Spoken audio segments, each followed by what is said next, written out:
Hi, I'm Kyle. I'm Faris. I'm Daniel. And my name's Robert. With areas across the world staying warmer for longer periods of time, the world is experiencing higher incidence of mosquito-borne diseases. The veterinary community is no different in the case of the parasitic nematode Diamitis, commonly known as canine heartworms. The American Heartworm Society has reported a 21.7% increase in reported cases of canine heartworms across the United States. Predominantly inhabiting dogs asymptomatically, most owners are unaware of the damage that these microscopic worms are inflicting internally.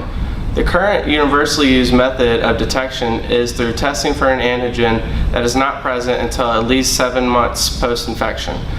Our project's main focus of research was to develop a method to allow for earlier detection of this parasite. Having adopted a pit bull who was severely infected, I took a personal stake in this project. We started out in search of detectable metabolites that would be specific to the worm's host. Previous research on the topic proved this to be more challenging than originally expected. One common underlying issue was the localization of the parasite before 60 to 7 days. This has posed serious problems for those studying the worm since it is a helminth.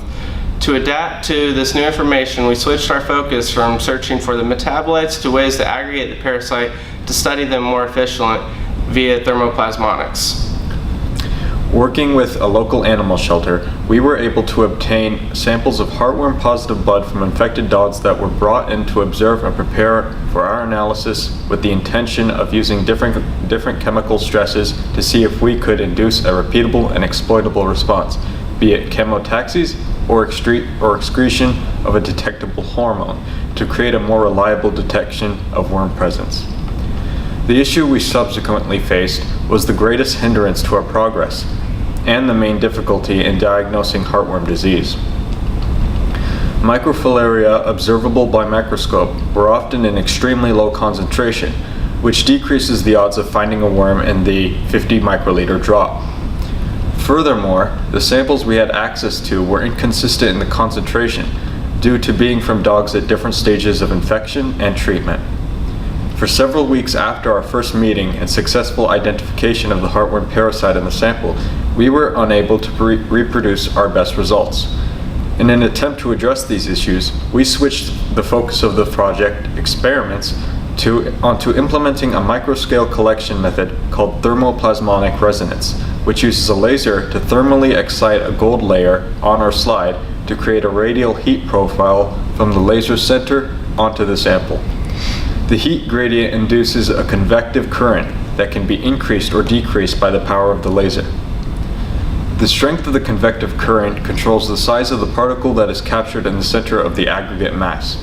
However, even with this, thermoplasmonic tests on heartworm produced poor results. We adjusted our procedure to fit that more of a modified Knots test to assist in the visual identification. This involves doing a centrifugation of a sample that has its red blood cells lysed with formalin and later stained with methylene blue. This still resulted in no heartworm found, so we again tried thermoplasmonic resonance with the lysed and stained samples without any luck in multiple trials.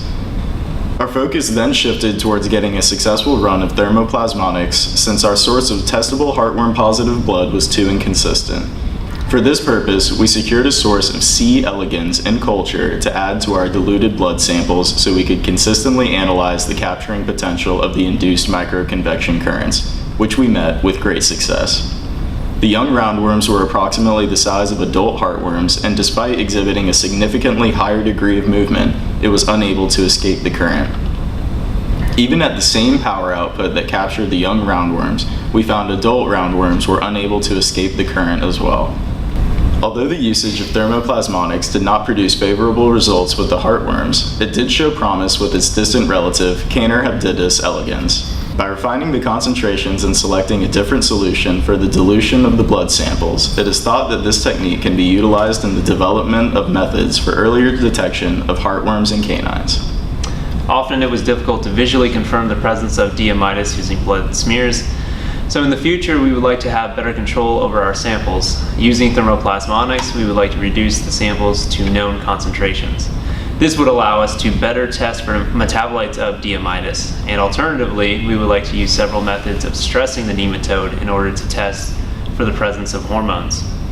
Furthermore, we would like to subject the nematode to hormones or chemicals to see if it's possible to coax the nematode into its next larval stage. This would allow us to study the nematode at all stages and develop a test better suited for early detection.